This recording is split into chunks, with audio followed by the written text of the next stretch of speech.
Skiing and snowboarding can be super fun, even if you're bad at it. Most people go to a resort where a chairlift or a gondola or even a rope pull takes you up the mountain, you ride back down, and then you do it again.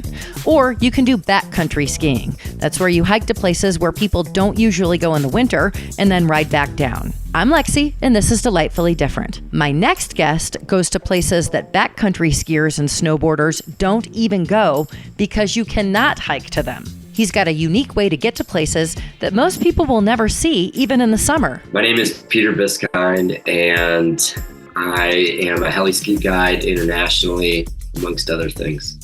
Amongst other things. Now, first of all, what is a heli ski guide? Is this where you go up in a helicopter to go skiing? Yes. So we have small groups, usually about 4 to 1. So 4 customers and 1 guide.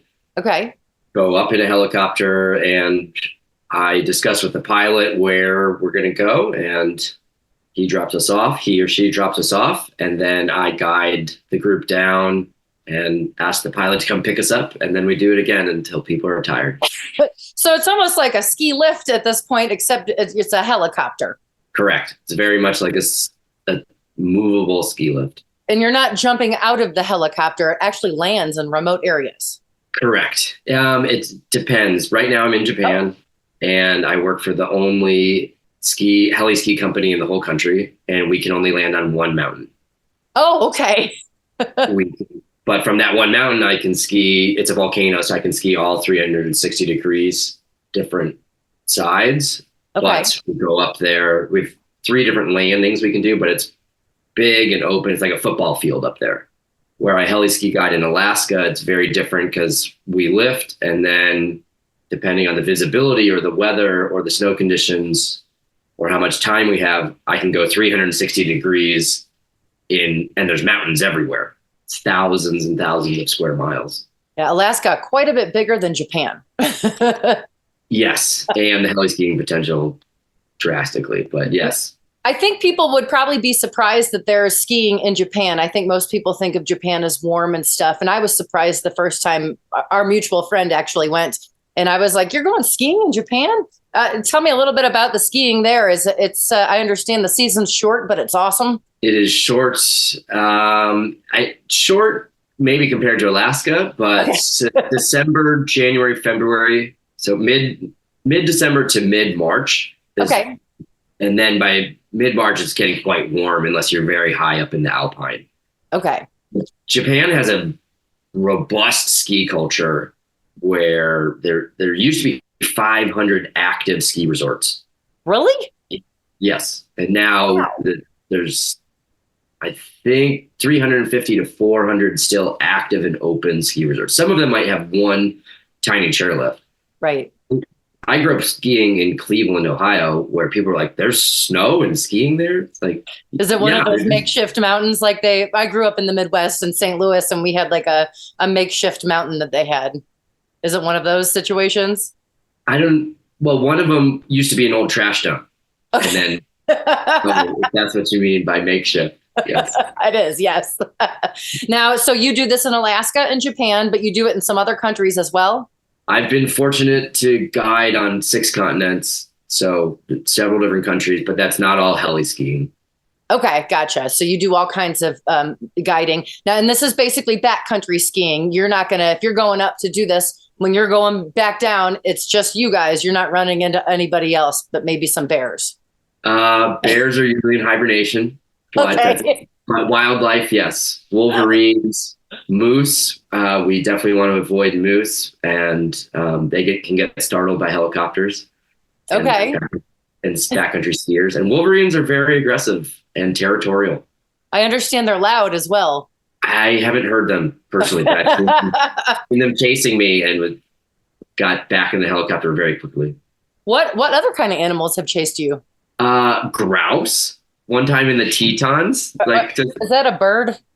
Yes, it's like a pheasant or it's like a forest duck, maybe.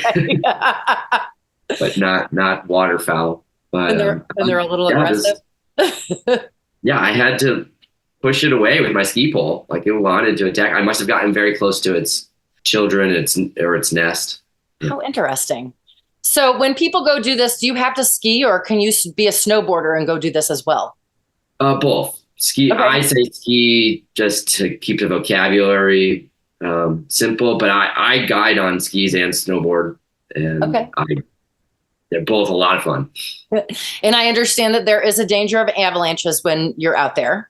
Yes, absolutely. And we assess avalanche risk and our plan for the day and for that route every day. It's a huge part of backcountry skiing.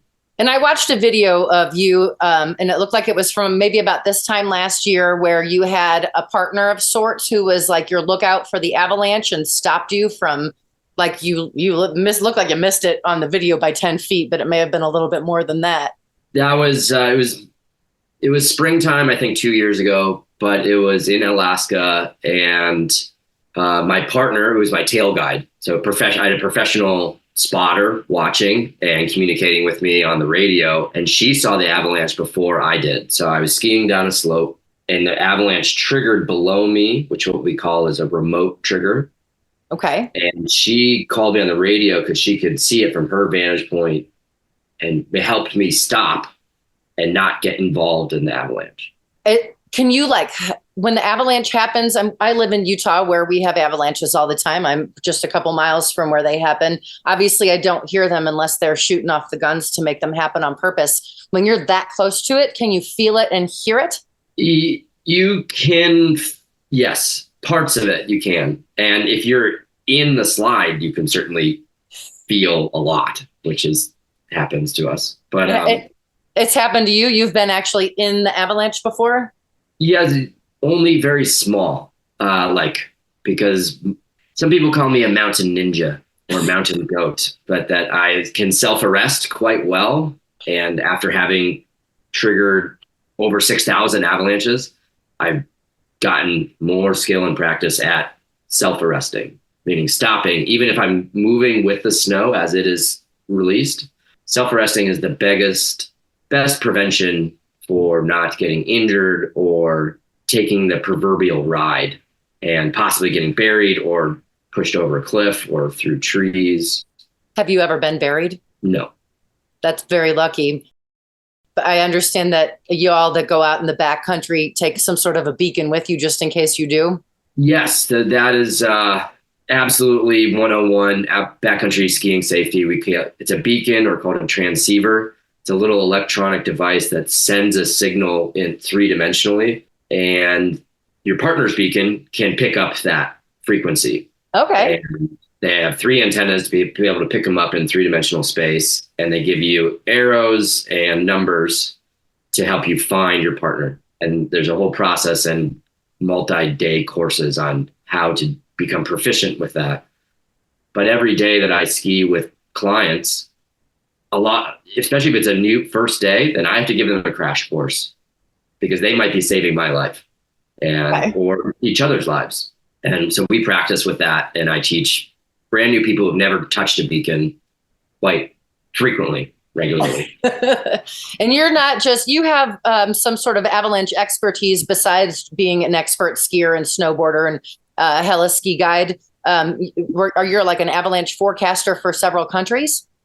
Or I'm saying it wrong, but it's maybe what I'm trying to say. I can explain. So the avalanche education, just in lots of different realms, there's certifications that you can get in training. And so in avalanche forecasting and avalanche rescue, I have the top level of certification, which took multiple years and lots of training outside of just these courses. So that in the United States, that's called a pro level 2. It used to be called a avalanche level 3 when I got it, which was over 10 years ago, which then that's allowed me to get other certifications and other jobs, such as forecasting jobs where I've worked in a national park, like in New Zealand, and I was the avalanche forecaster there for multiple seasons, or to get my certification in the American Mountain Guide Association, the AMGA. Yeah. You have to have that top level of avalanche training to even qualify to take the final exam in the guiding curriculum. Okay, gotcha. So they're going to be extra safe. Someone going out with you is going to be extra safe. They got an expert on their hands. Yes, expert and professional. I take it. It's my career, but I'm not infallible. And snow science is not black and white or cut and dry at all. It is, we have to go out with humility every day. Absolutely. Mother Nature is the big boss, and coming home safely despite the fever of the helicopter or the powder fever, right? People want to go skiing. I want to go skiing, and we want to get one more run or 10 more runs. But even a twisted knee, let alone like an avalanche burial or a big injury, but even just a twisted knee is such a big deal to get someone out. There could be other agencies needed, more equipment, ropes to lower, and then the transport. And then, especially in Alaska, to get that person to a hospital, let alone a surgery center, it all adds up and is a big deal. It's not like you got ski patrol out there that can come take you away in a sled like they do on the mountains here. No, we are the ski patrol. You are ski patrol. Yeah. Would you suggest if someone wanted to go do this, that they need to be a pretty decent skier, snowboarder in order to go on some sort of a trek like this? Or can you be a novice? No, backcountry skiing, you need to have proficiency in powder, and in Japan, definitely powder and trees and black diamond runs at least. So it's because there's no easy for here. I can basically look out the window. It's all clouded right now, but I can see the mountain that we ski, and it's 35 degrees on all sides, and there's no easy way down. Right. And in Alaska, we have some different options where I can land to start a run if I have a beginner group where it is flat and it stays flat and it ends flat. Gotcha. So but then that's for the Instagrammers and people who just want to get the pictures of going heli skiing, as opposed to, it's a lot of money. Like shredding the gnar. Yeah. And so you're in Japan now, but you also work for these companies in Alaska. And I noticed on one of them that they have some sort of a yacht adventure as well that's involved with the heli skiing.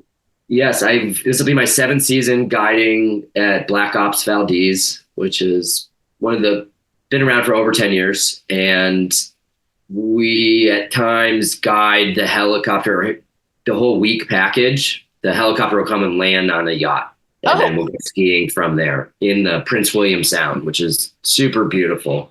Skiing in the Chugach Mountains, which is where the Prince William Sound is and where Valdez is, and some of the most famous skiing and heli skiing in the world. To be able to then do that from a boat and on the ocean where there's orcas and sea lions and all kinds of other marine life, and getting to be on the boat. So that's a very rare package, but it's there. Well, how did you get started doing this? I understand, learning to ski probably as a young person and having some fun, but then going on to become a guide, and then specifically a heli ski guide. How did that come to fruition? I grew up skiing, right? This little place, 230 feet of vert that had rope tows, and I skied in jeans in Cleveland, on the east side of Cleveland. And when I was 13, I went on a rock climbing trip to West Virginia, and was like, whoa, what is this? And it's like, it blew my mind. And I started learning about ropes and went a few times to a rock gym in Cleveland, and started teaching myself how to aid climb trees, which like trees with no trunks or no branches. Aid climbing meaning using the gear to get up. Oh, okay. And I bought a book. There wasn't the internet back then. And I bought a book and learned about the knots, and went in the backyard and taught myself how to climb 100-foot tall trees just using ropes. And like literally there's no branches.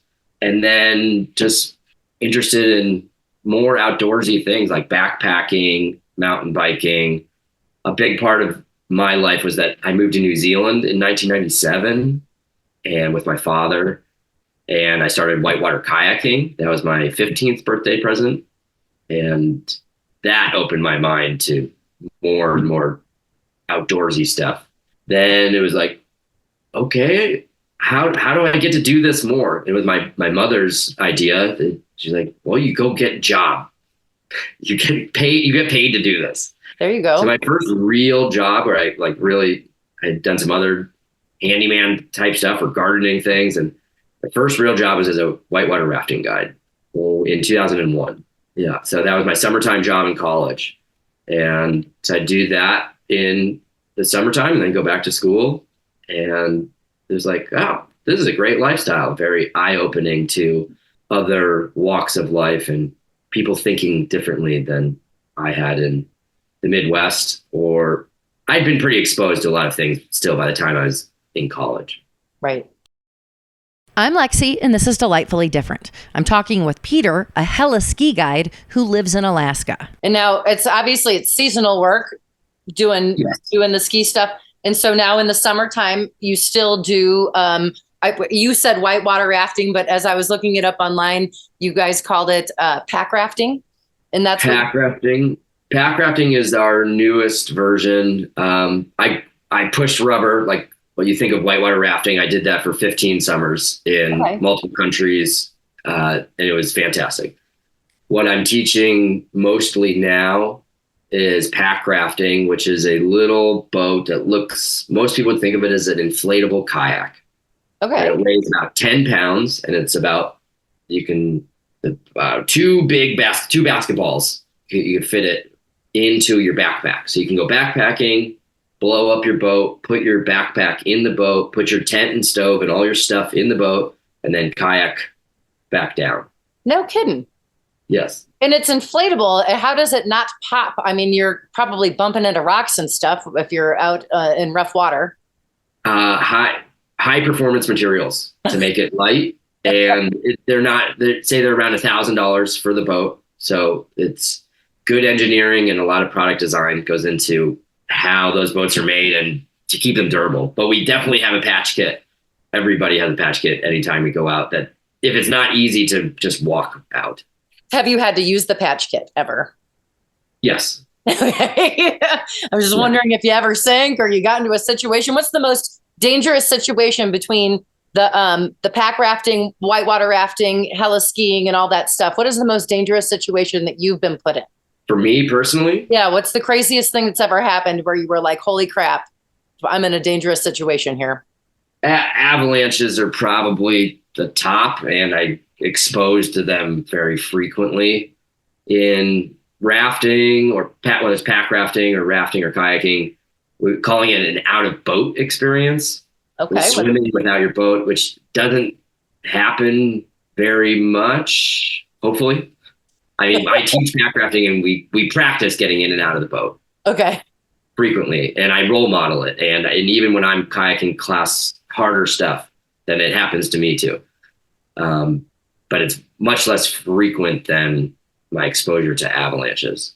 Gotcha. And I'm assuming the water's going really fast at that point as well in areas when you're doing this? It can be, yes. Sometimes what most people would think of as a waterfall. I was going to say, do you go over a waterfall? And like in my mind, I don't do a whole lot of whitewater rafting, so I don't know what happens. Is it like the cartoons that I see in TV shows where you go over a waterfall? In those boats and pack rafts, we don't do that very much. Because when they hit the pool, the bottom, they don't dive very well. So they just splat. So a 15-foot waterfall would be a lot for a pack raft. Okay, but gotcha.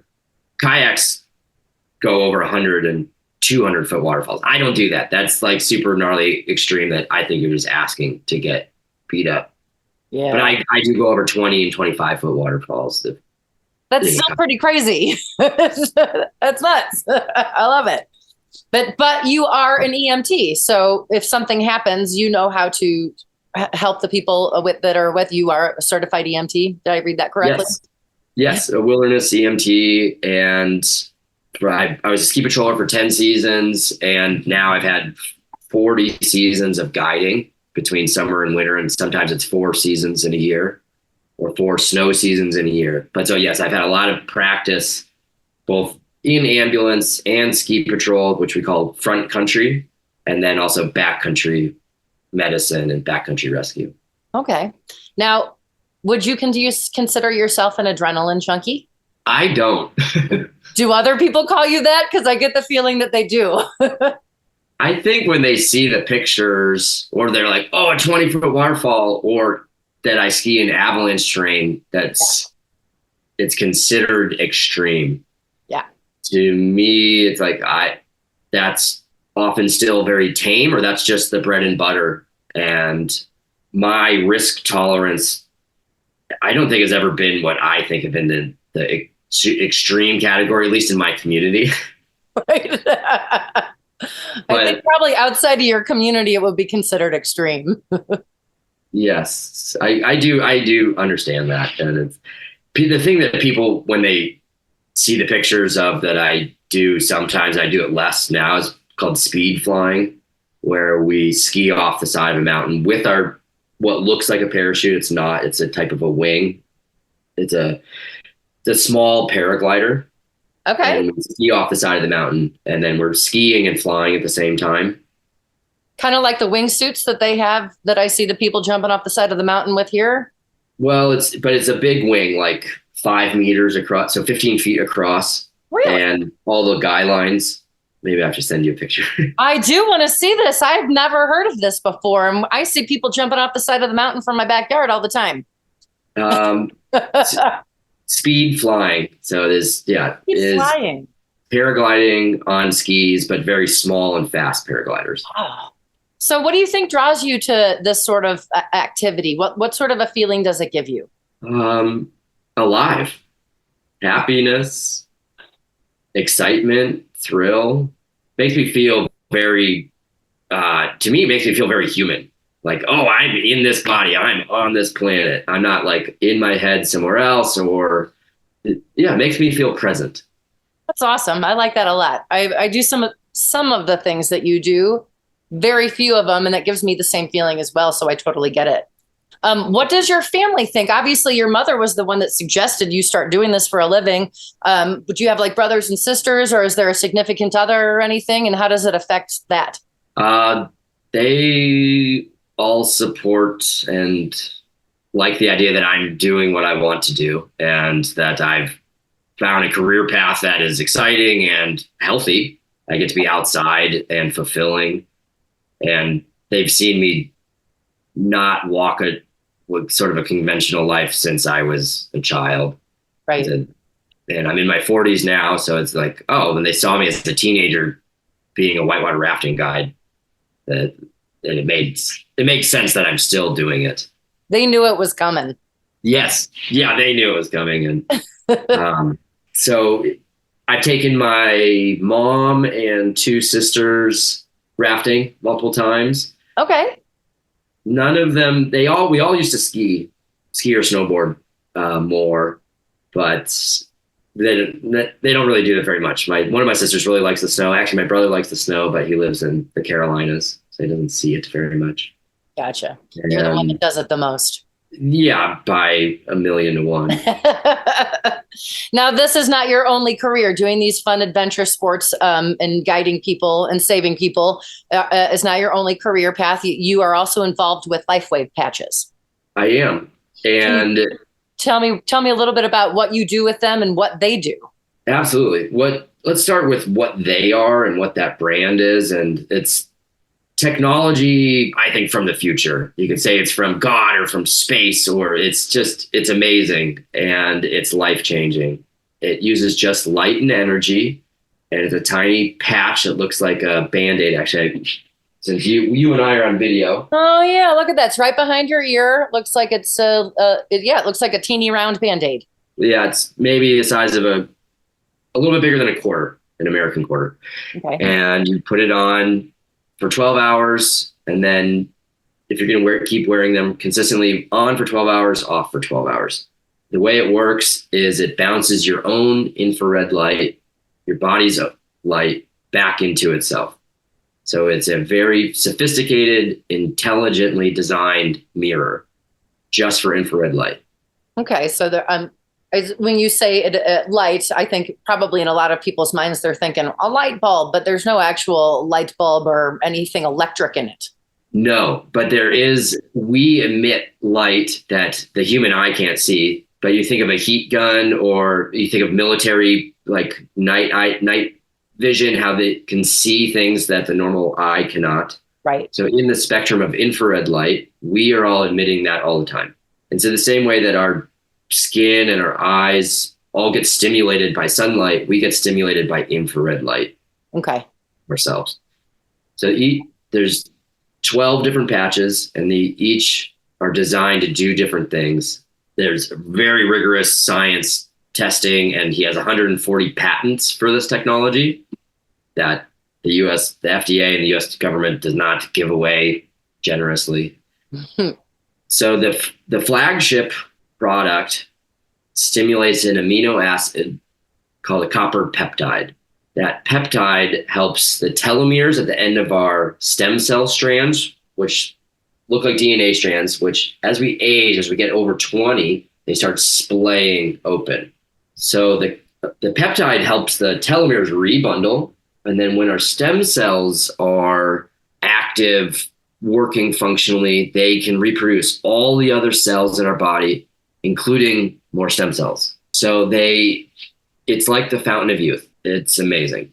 And I understand some people refer to them as stem cell patches, but they don't have any actual stem cells in them.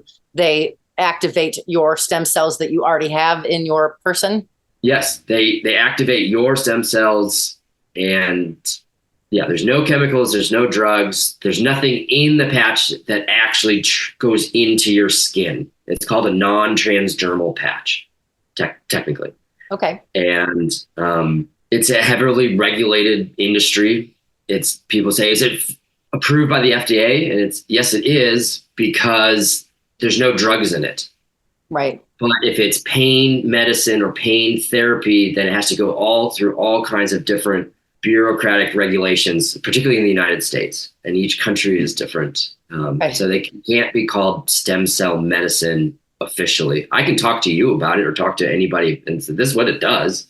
This is what the patents are for, because it does clinically show time and time again that it stimulates the peptide, which works. And then what are some of the benefits, like in layman's terms, like what does it do? How does it help? Better sleep, better energy, better recovery from injuries, and overall health and wellness. What it's done for me specifically is I used to have to take sleeping pills all the time. And now I don't at all. I can go to bed and have a good night's sleep for somewhere around the 8-hour mark and wake up and I'm like, all right, I'm ready to go. That was a huge game. I was kind of using them for 2 years, not very much, not consistently. Yeah. And didn't really feel that much or anything at all sometimes. But I noticed that my memory started getting better in my late 30s. And I was like, what is this? So then I started using them more and being like, okay, I'm going to use them like the way that they're designed to be used, which is daily. You asked me about my partner we teach the whitewater together. Yeah. She, after 4 months of using the stem cell patch, changed her eyeglass prescription. And she had glasses for 25 years and reducing her prescription after 4 months. She thought they were some hocus pocus hippie woo woo stuff. I'm the spawn of woo. I come from a spiritual family. And she was like, oh, you're just giving me your woo business. But then that really clicked for her. Well, and I understand that there are a lot of people who are endorsing this product, including Olympians. And I had read that they were used by Stanford swimmers and the U.S. Olympic swim team as a way to improve their performance. Can you tell me a little bit about that? Yes, they've been used by Michael Phelps and like David Beckham and Serena Williams, and so some really big names. I don't think those people go around toting or talking about all of the things that they do to give them an edge, but there were clinical studies with the Stanford swim team talking about their performance, and within I think it was a week or a month, 10 female. It was the women's swim team. I think it was like 8 of the 10 of them had their best scores ever, and like the school's highest scores, or what? Not scores in swimming, it's shortest time, fastest times. And yes, is it legal? Yes, because there's no drugs in it. So And I understand the Olympic committee actually looked into it specifically, thinking that this may be some sort of an edge that they were getting illegally, but the results came up that there is nothing harmful nor any drugs in this. Correct. Yes, it's totally legal. So it's legal for the Olympics. It's legal in the United States. It's because it's safe and natural. It's only bouncing your own light back into you. It's a hard thing to grasp for a lot of people. Then it's like, why haven't I known about it? I think it hasn't reached its tipping point yet. And we can all say thank you, I think, to the inventor being like, well, we get it now. And now you sell these if someone wants to purchase them, or is that what you do for the company? You sell their product? I do. And it's changed my guiding career. Like I've been basically a ski bum dirtbag for 20 years.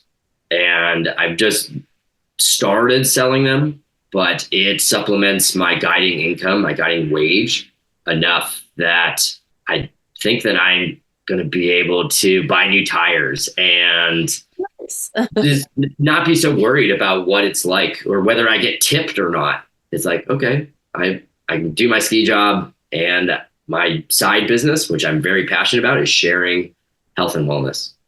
If someone wants to purchase them from you, where do they go? The easiest is lifewave.com/pbiskind. Okay. And I'm going to put a link, that specific link, along with the links that you sent me to the places where people can do heli skiing. But that way people can follow you. Even if they don't want to do the heli skiing, they can just watch your fun adventures. If they want to sign up, they can. If they want to get involved with the patches, they can do that as well. Is there anything else that you wanted to tell me before I let you go? Anything I forgot? I thought of this morning in my morning meditation yoga practice. Okay. You know that Benjamin Franklin quote that is like, beer is proof that God loves us and wants us to be happy. Okay. Yeah. I think that's what the patches are. It's the patches and new stem cells are proof that God loves us and wants us to be happy. And that's how I feel. Like I feel gift every day. And if I get to guide someone, whether it's on whitewater or skiing or in building their LifeWave business, or I coach meditation and other spiritual practices as well, like then that's a gift, and I'm full of gratitude. Well, that is actually a really nice thought to end on. And I appreciate you taking the time to talk to me today. And I hope that you have a kick-ass time in Japan. Thank you, Lexi. It's so nice to meet you. Links to follow Peter and everything we talked about are posted with this podcast. For what it's worth, keep in mind that the LifeWave patches follow the multi-level marketing business model, a pyramid, kind of like essential oils, health shakes, and leggings. However, they are endorsed by a lot of people, including professional athletes and even Suzanne Summers. They've also been tested by outside agencies and have been proven to be safe. Thanks for joining me this week on Delightfully Different. Coming up next week, I'll talk to a paranormal investigator. If you or someone you know lives life differently, I'd love an interview. Email me, lexiontheradio@gmail.com. That's LEXI on the radio@gmail.com. Or go to delightfullydifferentpodcast.com and have a delightful week.